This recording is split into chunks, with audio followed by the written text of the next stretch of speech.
What are you doing right now? What are you thinking about right now? Perhaps all you're thinking about is what you're currently doing, and all you're doing is thinking about what you're currently doing. I'm Grant. As I'm saying this, you're experiencing every moment from behind your eyes, and processing sound with your ears, and experiencing sensation at every point on your body from your nervous system. That's life. A series of sensations and thoughts that just keeps on going. Second to second, minute to minute, hour to hour, day to day, month to month, year to year. We're locked into a perspective that occasionally stares back at itself in a mirror. Despite life appearing as it does, as reliably as it does, there is no guarantee something far stranger is generating your reality from behind the veil of your moment-to-moment experience. Just because your life is as you expect it to be doesn't mean things are as they appear to be. In other words, reality isn't real. Or it might not be real, and there's really no way to verify whether or not it is real.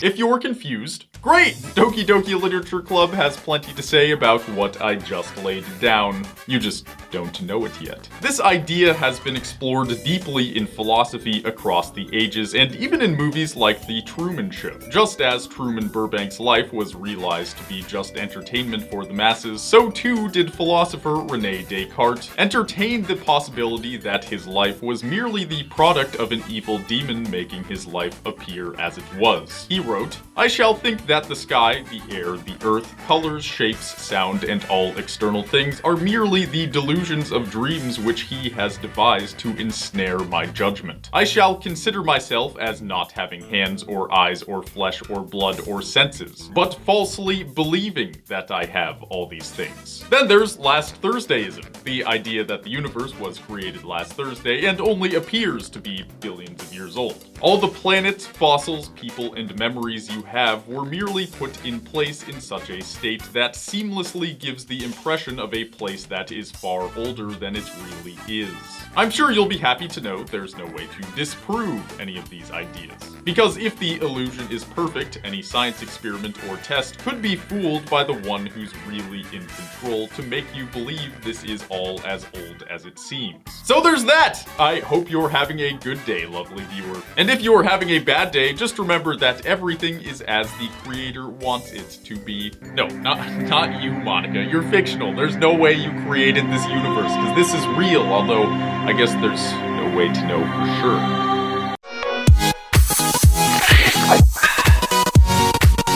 Before we get into why your life is a lie, this video is sponsored by Amino! Amino is a mobile app where you can join any community involving your favorite game, movie, whatever. As you've probably guessed, there's a Doki Doki Amino where you can text and voice chat with anyone, anywhere, including me! I love reading new ideas about the lore on there. Also, reading and joining conversations about how this game makes people feel, taking quizzes, looking at awesome fan art. You can share your own art, by the way. There's so much to do! Just click the link in the description to get it.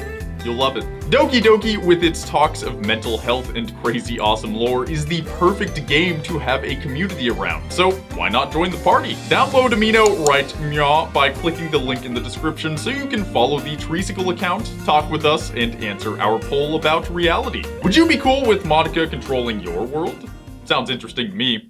Let's get back to it. Alright, let's discuss how reality isn't real and what that has to do with you at Doki Doki Literature Club. There's a reason this game took the internet by storm, and it's far more than mere shock value and the indie horror formula. Reality is something every sane person should have a grasp of. So when a game makes you feel like you're losing your grip on reality, it's only natural that it catches people's attention. By now, you may have guessed I'm going to speak at least a little bit about Monika. And considering she's the god of her little virtual world, it's only natural we talk about her when reality feels wobbly. It was fascinating to me seeing how Doki Doki unfolds and how every character was completely at the mercy of Monika once she realized she was in a game. Going back to Rene Descartes' idea that your entire life is just an illusion generated by a demon who wants you to experience life as you do so as to serve his otherworldly purpose, wouldn't you say that sounds a lot like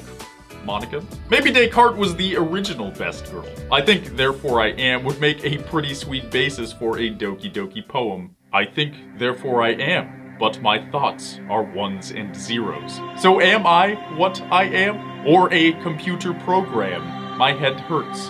I'm done. Anyway, let's look at the actual story of Doki Doki, and specifically Monika. Monika is a much deeper character than many YouTubers, including myself, have made her out to be. She's often been portrayed as a miserable, vengeful, and omnipotent god, which she kind of is, but that's only half her story. Before Monika's breakdown in the second half of Doki Doki, she was not only a successful student, having been an integral member of the debate club and founder/president of the literature club, but she was also super nice. Recall in the Yuri route, Yuri and Natsuki get into an argument over the hot guy protagonist. Natsuki even accused Yuri of making her titties look bigger once we joined the club so that we'd want to motorboat him or something. Fucking thought!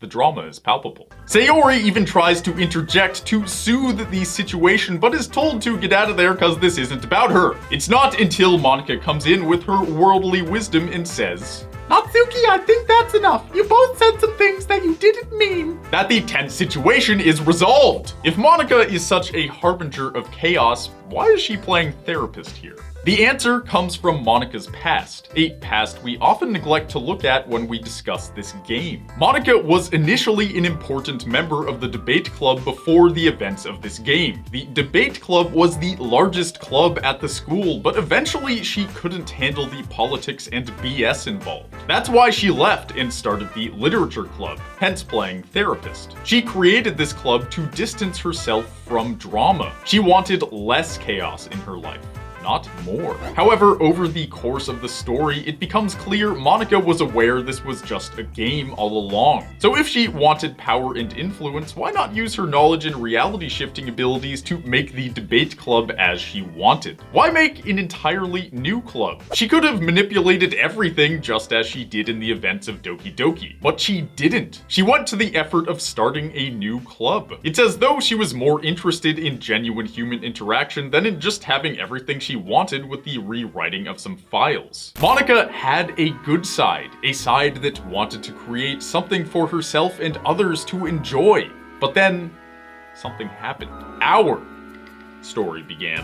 Monika got competitive with the other girls over us, and things started to unravel. Competitive over this hot, sexy dude bod. That's when she started really tampering with the other characters to make them less desirable, ultimately driving Yuri to death by self-stabbies and Sayori to death by the how not to example of autoerotic asphyxiation. The darkness came out. The obsession, the desires, the controlling insanity we associate with Monika was unleashed. But why was the darkness there at all? And what does this have to do with you, and me, and everyone else in this silly, stupid world? Not the Doki Doki one, but the real one, or at least the realest one we know of.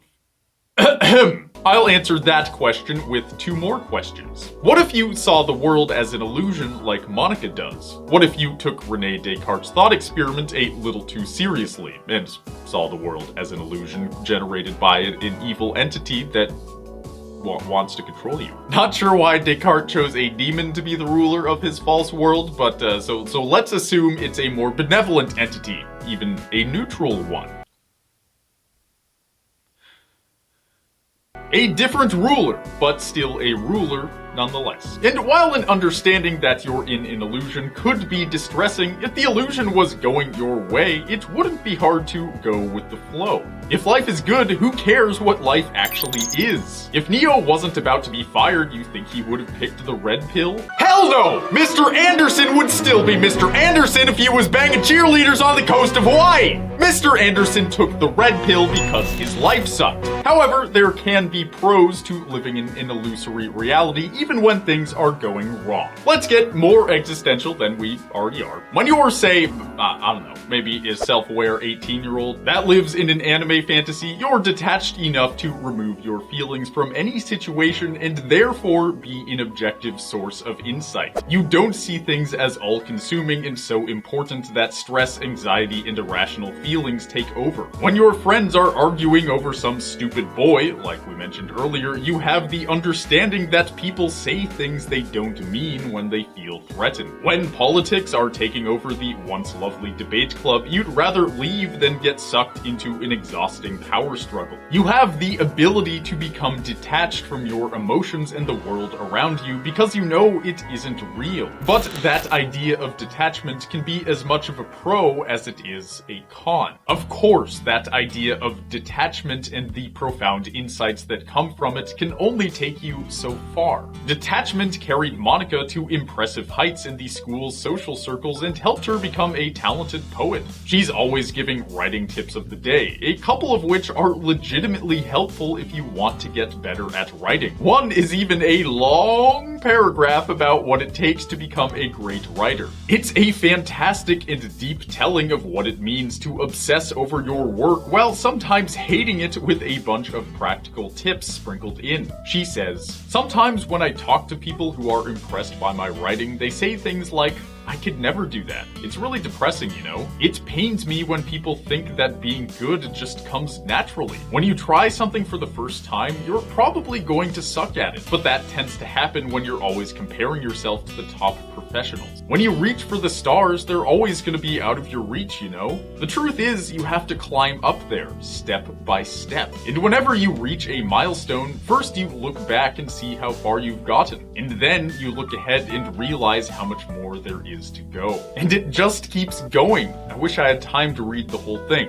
As someone who makes his living in no small part by writing, this really had an impact on me. And keep in mind, Monika is only a teenager. Profound revelations like this at such a young age and the ability to articulate them would only come from a mind that sees the world a little differently. The somewhat tired and overused New Age idea is seeing beyond the Matrix, or even just being woke. As often as people claim to embody these ideas and ooze wokeness, only very few really truly understand what it means to view reality as a kind of waking dream. Seeing culture, our strict guidelines for how to be, as just our society's shot in the dark at moral rightness.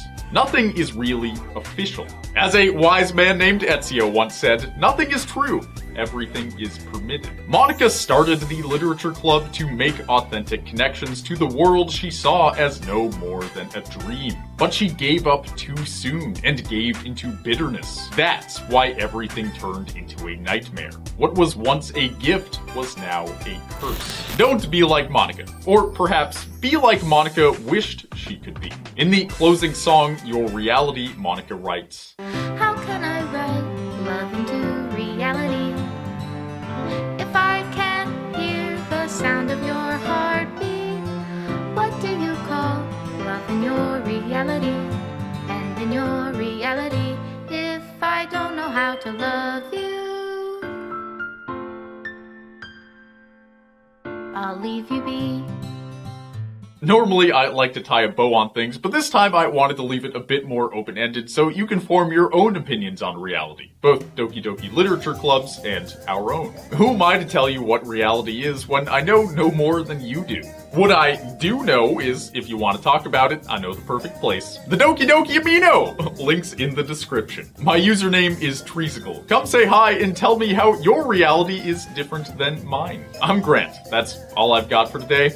I'll see you in the dream and on the Doki Doki Amino. Bye!